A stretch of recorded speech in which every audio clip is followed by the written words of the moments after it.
La parola alla Presidente von der Leyen, prego.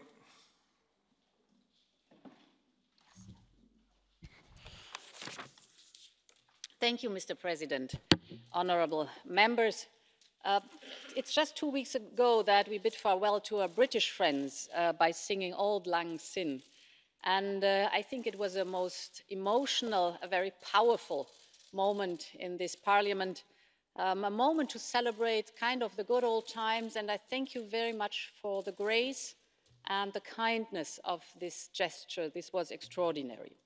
Since then, we've set our sights on the future of our relations with the United Kingdom, and we will enter these negotiations with the highest ambition, because good old friends like the UK and us shouldn't settle for less than this. Prime Minister Johnson said in Greenwich earlier this month that the United Kingdom will, I quote, be a global champion of free trade, end of quote. Frankly, this is music to our ears, because in a moment when the rules-based trade system is so challenged, we need our partners to join us in making the system fairer and stronger. And this is what we Europeans have always fought for over years. A trade system that is open on one side and that is fair on the other side. Because what do free trade agreements do? Free trade agreements must replace uncertainty with a sound set of rules. They create new markets for small and medium enterprises. Free trade agreements must benefit the people. And this is just the rationale that is behind our trade agreements, for instance, with Canada and Japan. They are not just increasing our bilateral exchanges of goods, services, people and ideas. They do that too. But not only. They also raise standards on a broad range of issues, from labor rights to environmental. And this is what makes us proud of them. Ask our Japanese friends or ask our Canadian friends. They are glad that we have joined forces to put fairness into our globalized economic system. They are glad that they could join forces with the European Union because, frankly, in today's world, size does matter. And we have a single market of 440 million people. What I just described, this is the ambition we have for our free trade agreement with the United Kingdom. And when we agreed the political declaration with the United Kingdom, we ambitioned a zero tariffs and a zero quota trade relation for all goods, something we have never, ever before offered to anybody else. A new model of trade, a unique ambition in terms of access to the single market, but of course, this would require corresponding guarantees on fair competition and the protection of social, environmental and consumer standards. In short, this is plain and simply this level playing field. We are ready to discuss on all different models of trade agreement. But all these models, whatever you choose, have one thing in common. They all come not only with rights, but also with obligations for both sides.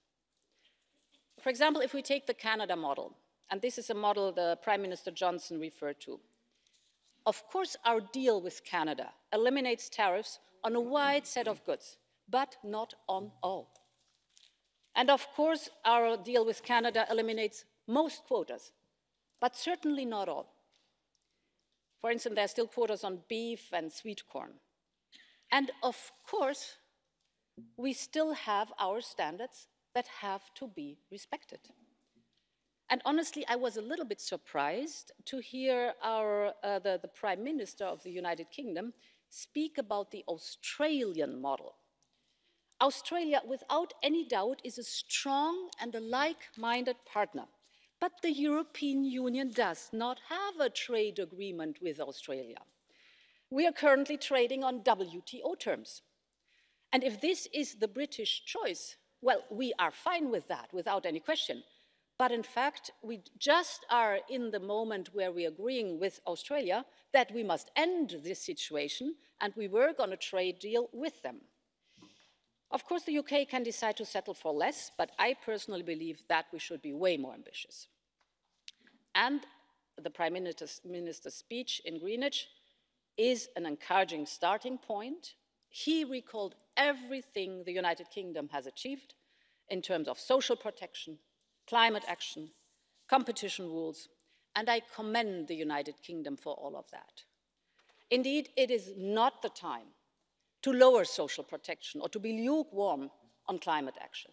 It is not the time to decrease in terms of competition rules. I've heard ambition in Boris Johnson's speech. Ambition on minimum wage, ambition on parental payments, and he has an ally in me what that is concerned. I have heard ambition on cutting carbon emissions, ambition on guaranteeing that our firms are competing in full fairness. This is what we also want. Let us formally agree on these objectives. We can trigger an upward dynamic competition that would benefit both the United Kingdom and the European Union. To our British friends, I say, it's in our mutual interest, and most importantly, it will be consistent with the values we share, values of openness, values of fairness, values of social justice and free enterprise. And these are not only the values for the good old times, these are values to stay. Thank you very much for your attention. I wanted just to inform you that the task force is ready to start the negotiations. We're all set. Thanks a lot. Grazie Presidente. Adesso ascoltiamo